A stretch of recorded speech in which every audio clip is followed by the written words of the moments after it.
ગાંધીનગરના અડાલજ શેરથા ટોલ નાકા ઉપર ટ્રાન્સપોર્ટ એસોસિએશનનું વિરોધ પ્રદર્શન ટોલ ટેક્સ વધારે લેવાતો હોવાના આરોપ સાથે ટ્રાન્સપોર્ટ એસોસિએશને વિરોધ નોંધાવ્યો। વડોદરા હાલોલ અને અડાલજ મહેસાણા રોડ પર બનાવવામાં આવી રહેલા અને તેમાં જે ખર્ચ કર્યો છે તેની તુલનાએ અનેક ગણો ટોલ ટેક્સ વસૂલાયો, છતાં પણ ટોલ ટેક્સ હજુ પણ વધારે વસૂલાઈ રહ્યો છે એવા આક્ષેપ વિરોધકર્તાઓએ કર્યા। વડોદરા હાલોલ રોડ અને મહેસાણા અમદાવાદ રોડ બનાવવા રૂપિયા 514.89 કરોડનો ખર્ચ થયો, તેની સામે રૂપિયા 2928 કરોડ ટોલ ટેક્સ વસૂલી લેવાયો છે એવો ટ્રાન્સપોર્ટ એસોસિએશનનો દાવો છે।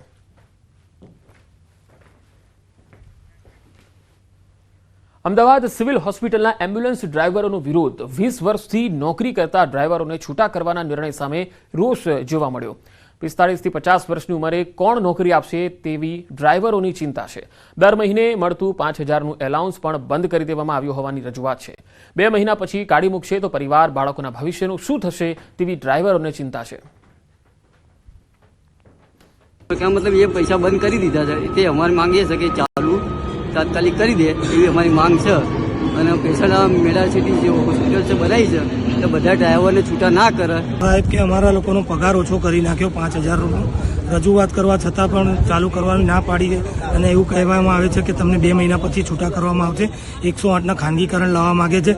તો હું સાહેબ તમને એ કહેવા માંગુ છું કે જીવનને મૃત્યુ કોન્ટ્રાક્ટ ઉપર જાય, પેશન્ટોને અમે ઘરે મૂકવા જઈએ, ડેડ બોડી ઘરે મૂકવા જઈએ, સબવાહિની ચલાવીએ તો આ ખાતું કોન્ટ્રાક્ટ ઉપર કઈ રીતે જાય?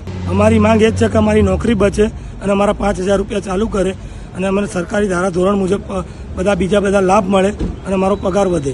મારો પ્રશ્ન મુદ્દો એક જ છે સાહેબ કે જે અમને ઇન્સેન્ટિવ મળતું હતું, બહારગામ અમે ડેડ બોડી પેશન્ટ મૂકવા જતા એ નિમિત્તે અમને જમવાનું ને વધારો મળતો હતો, એ ચાલુ રાખવો જોઈએ કે આ ગેરકાયદેસર જે અમને બંધ કરવી। છોટાઉદેપુરમાં રસ્તો સાંકડો થતા યુવકે આત્મવિલોપનનો પ્રયાસ કરી લીધો। નસવાડીમાં પીડિતના મકાન પાસેનો રસ્તો સાંકડો કરતા લાગી આવતા આ યુવકે આત્મવિલોપનનો પ્રયાસ કર્યો। મહત્વનું છે કે મકાનની આગળના ભાગમાં કન્યાશાળાનું નવીન બિલ્ડિંગ બનાવતા રસ્તો સાંકડો બન્યો હતો, જેથી નવીન બનેલ બિલ્ડિંગની પાછળના ભાગે 30 વર્ષથી રહેતા બાબુભાઈને લાગી આવ્યું અને શરીર પર આગ ચંપી કરી અને આપઘાતનો પ્રયાસ કરતા ખળભળાટ મચ્યો। તંત્રને વારંવાર રસ્તાની રજૂઆત કરવા છતાં ઉકેલ ન આવ્યો।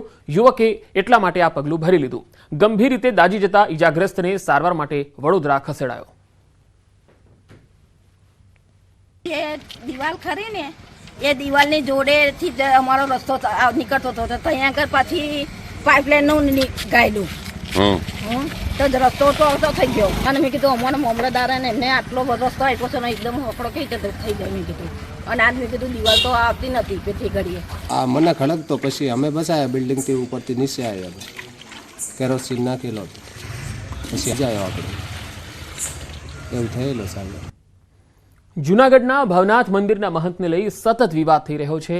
મહંત હરિગીરી સામે ભૂતનાથના મહંત મહેશગીરીએ અનેક ગંભીર આક્ષેપો કર્યા તેમજ નિમણૂકને લઈને સવાલ ઉઠાવ્યા। ત્યારે સંકલન સમિતિની મળેલી બેઠકમાં જૂનાગઢના ધારાસભ્ય સંજય કોરડિયાએ નિમણૂક સામે સવાલ ઉઠાવ્યા હતા। તત્કાલીન કલેક્ટર રચિત રાજ તેમજ તેમની ટીમ સામે ગંભીર આક્ષેપો કર્યા। ભવનાથ મંદિરમાં ગેરકાયદેસર નિમણૂક થઈ છે। સંતો વચ્ચે ઝઘડાનું મૂળ કારણ આ ભ્રષ્ટ અધિકારી છે। ભવનાથ મંદિરની અંદર જે તે વખતે જે નિમણૂક થઈ છે એ ગેરકાયદેસર રીતે નિમણૂક થઈ છે। સંતોની વચ્ચે ઝઘડા થવાનું મુખ્ય કારણ આવા ભ્રષ્ટ અધિકારીઓ ભ્રષ્ટાચાર કરી અને આવા નિર્ણયો કરે છે, એટલે આ ભવનાથ ક્ષેત્ર બદનામ થાય છે। રાજકોટમાં પેન્ડા ગેંગના સાગરીતોએ કરેલા હુમલાના સીસીટીવી સામે આવ્યા। કોઠારિયા રોડ નજીક સાગરીતોએ આતંક મચાવ્યો। પોલીસમેન ભરત ગઢવીના હત્યા કેસના સાક્ષીના ભાઈ પર હુમલો કર્યો હતો। રમેશ ગજેરા સહિત 3 શખ્સો પર છરી વડે હુમલો કરી દીધો। સમગ્ર મામલે ભક્તિનગર પોલીસ દ્વારા ગુનો દાખલ કરાયો। 3 દિવસ પૂર્વે બનેલી ઘટનાના સીસીટીવી સામે આવ્યા છે। પેન્ડા ગેંગના સાગરીતોએ જે હુમલો કર્યો હતો એની તસવીરો સીસીટીવીમાં કેદ થઈ છે। કોઠારિયા રોડ નજીક તમામ સાગરીતો છે તેમણે આતંક મચાવ્યો હતો। રીતસર આખો વિસ્તાર બાનમાં લીધો હતો। ગાડીઓમાં તોડફોડ કરી હતી। તસવીરોમાં જોઈ શકાય છે કે તેમનો આતંક એક આતંકવાદીથી કમ નથી અને આ રાજકોટમાં ગુંડા રાજ થયું હોય એ પ્રમાણે આ ગુંડાઓ બેફામ બન્યા છે। ત્યારે પોલીસ હવે આ સમગ્ર મામલે તપાસ કરી રહી છે। વાત હવે એક સનસનીખેજ અકસ્માતની। થાઈલેન્ડમાં સર્જાયો ભયાનક અકસ્માત। આ તસવીરો જુઓ। એક સાથે 3 ગાડીઓની ધડાકાભેર ટક્કર થઈ ગઈ। આ ટ્રિપલ અકસ્માતના સનસનીખેજ સીસીટીવી સામે આવ્યા, જેમાં જોઈ શકાય છે કે 4 રસ્તા પર પૂરપાટ ઝડપે દોડતી 3 કાર ધડાકાભેર ટકરાઈ. આ દુર્ઘટનામાં એકનું મૃત્યુ થયું છે, કેટલાક લોકો ઇજાગ્રસ્ત થયા છે. અકસ્માતના હૈયું હચમચાવી દેનારા સીસીટીવી સામે આવ્યા.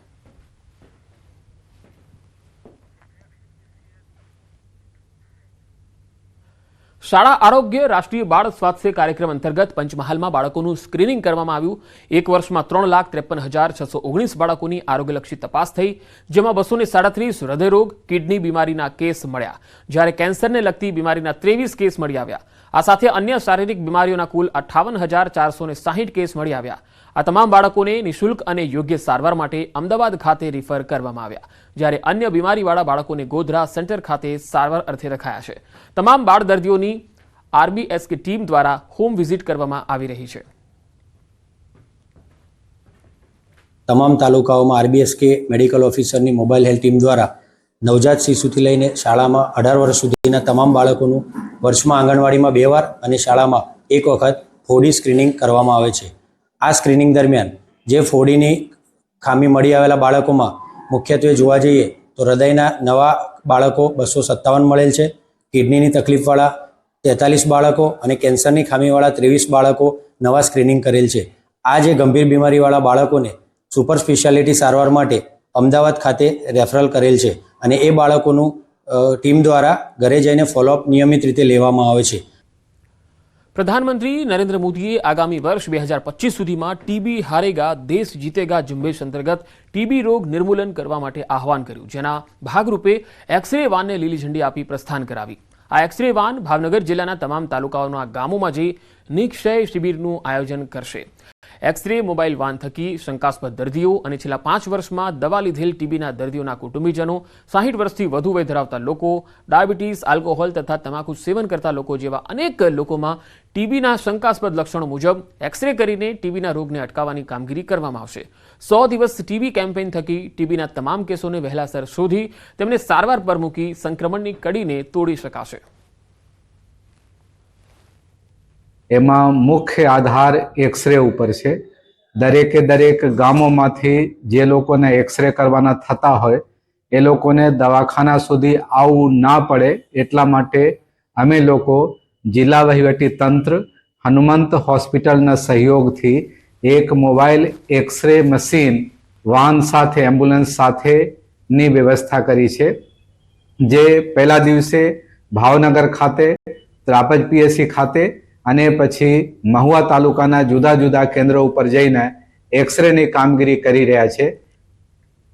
આગળ વધુ સમાચારો પર નજર કરીશું. હાલ રોકાઈશું એક બ્રેક માટે.